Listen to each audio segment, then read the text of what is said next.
reforzando su oferta de contenidos y ahora presenta Perspectiva Económica con Magín Díaz, profesional de reconocida trayectoria pública, economista especializado en finanzas públicas y macroeconomía, egresado de la Universidad de Chicago. Perspectiva Económica, una mirada orientadora a los hechos más relevantes de la economía dominicana y mundial. Bien, señores, vamos inmediatamente a conversar con Magín.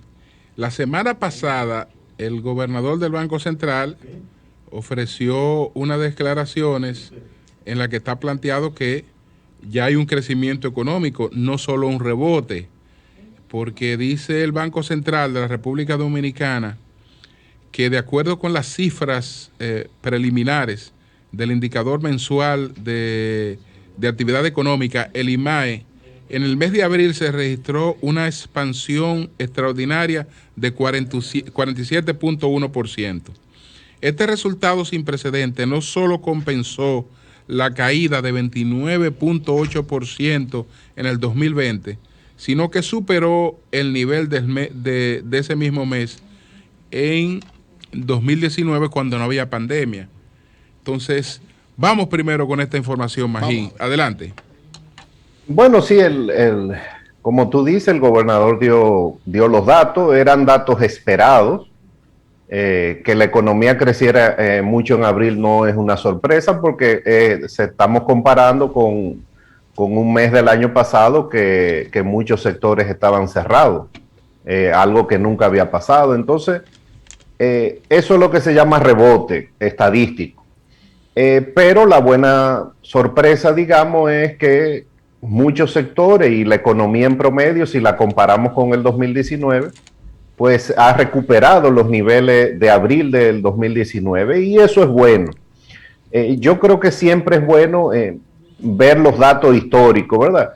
Entonces, la economía dominicana no ha tenido muchos episodios de crecimiento negativo como en el 2020. En los años 60 tuvimos 2, en los años 81, en los 90 y cuando la crisis macroeconómica del 2003. Entonces, cuando tú ves crecimientos negativos, hay dos cosas que han pasado. Hay veces que al año siguiente crecemos mucho o a veces se toma 2 años. Por ejemplo, en 1990, que la economía cayó en esa gran crisis de Balaguer, cayó 5.5%. En el 91 crecimos poco, crecimos 0.9%, pero después en el 92 tuvimos un crecimiento de 11%, que fue la última vez que crecimos más de 10% en un año. Cuando la crisis del 2003, también hubo un crecimiento negativo, al otro año fue un crecimiento leve de 2%, 2.5%, pero ya 2005 y 2006 crecimos 9%. Lo que ha pasado este año es que crecimiento negativo un año y este año lo que se espera es un alto crecimiento.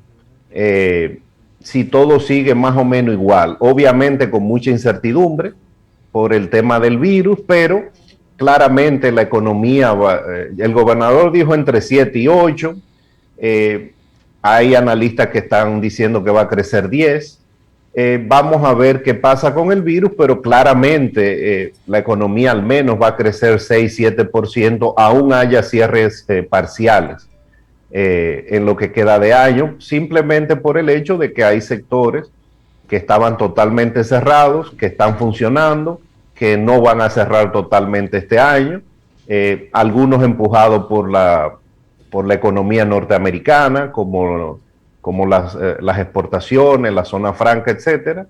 O sea que en materia de crecimiento este año nos va a ir bien, una parte de rebote, pero efectivamente una parte de recuperación. Eso no significa que todo está bien, va a ser un año complicado, un año en que vamos a vivir una inflación a la que no estábamos acostumbrados en los últimos 10 años, pero esperemos que esa parte sea transitoria. La idea de todos los países es tratar de sobrevivir esta pandemia y después veremos los problemas que nos deja, cómo se van a ir resolviendo. A partir de ayer hay un producto de la canasta básica que subió 10 rayas, me refiero a la cerveza, presidente. 10 rayas, sí. Qué golpe. Sí. Entonces, sí, hubo un anuncio. Hubo un anuncio que ellos, o sea, lo dijeron, una nota de prensa diciendo eso. Mira, y lo que pasa es que uno se acostumbra a lo bueno.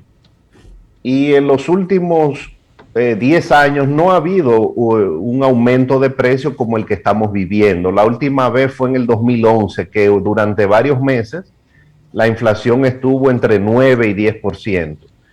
Luego, por las condiciones internacionales y las condiciones monetarias, desde el 2012 al 2019 la inflación promedio fue 2.6%. Entonces ya cuando salta a 9, 10%, pues la gente lo siente mucho. ¿Y qué es lo que más está aumentando? Pues los que consumen el 20, 30% de la población más pobre, los alimentos, los combustibles, el transporte. Entonces lo que todo el mundo espera es que esto sea una consecuencia de la pandemia transitoria, en lo que la oferta y la demanda en el mundo pues van buscando el equilibrio pre-pandemia nuevamente. ¿En cuánto tú prevés que quedará los niveles de inflación este año? Bueno, vamos a creer en el gobernador, que es el que está diciendo. Él entiende que la inflación estará cerca de la meta, o un poco por encima. La meta del banco es 4%. 4%. 4%, un poco por encima puede ser 5, 6%. Porque recuérdate que la inflación, por ejemplo, abril acumulada era de 2 punto algo. La que estamos sintiendo de 10 es cuando comparamos los últimos 12 meses. Entonces, enero-diciembre va a ser un poco más bajo que eso. Yo creo que va a estar por ahí, por 6%, 7%. Ahora, vuelvo y reitero, esto es un roller coaster. O sea, hay mucha incertidumbre, no sabemos qué va a pasar en un par de meses, pero si tenemos ese resultado en inflación un poco por encima de la meta, yo creo que estaría bien. O sea, no es un mal manejo económico. Hay algo que mucha gente no entiende, a ver si nos ayuda a explicarlo de manera sencilla. Es el contraste, porque un día tenemos el titular y ocurrió con esta información. El día anterior el titular es que el endeudamiento del país está entre un 70 y un 72% de todo lo que el país produce. Entonces, para la gente esa es una información negativa sobre la economía. Pero al otro día tenemos entonces la información de que hay un crecimiento económico ya mayor que en un periodo que en el que se había registrado en el 2019. Entonces, esto de crecimiento económico versus deuda, ¿cómo hacemos que la gente distinga una cosa de la otra?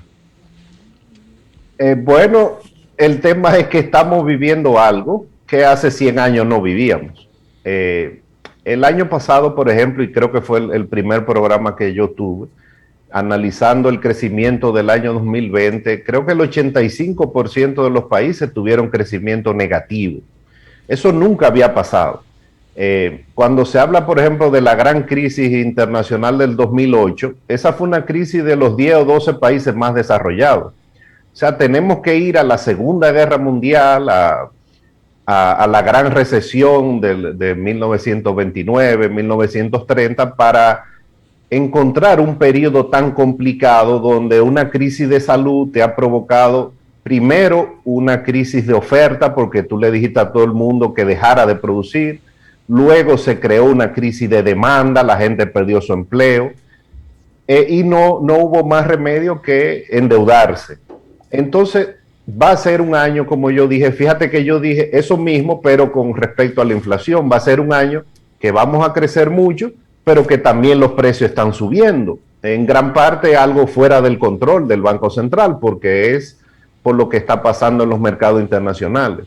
Entonces, vamos a vivir un par de años con ese tipo de contradicciones, si se puede llamar así.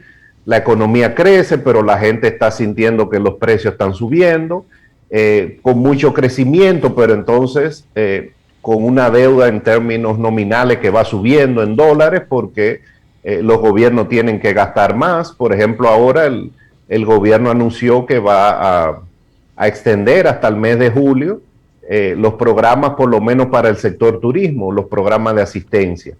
Evidentemente que el crecimiento ayuda mucho, ayuda a las recaudaciones, va a ayudar a que la deuda baje, porque si, cuando la medimos como porcentaje del PIB, pues la deuda va a bajar algunos puntos por el gran crecimiento, pero va a ser un año o 2 años complejos. El gobierno en algún momento, aunque la economía ya esté creciendo y, por ejemplo, mira cómo están creciendo las recaudaciones, va a tener que salir a poner más impuestos para poder compensar. Entonces, bueno, vamos a tener que convivir con estas cosas.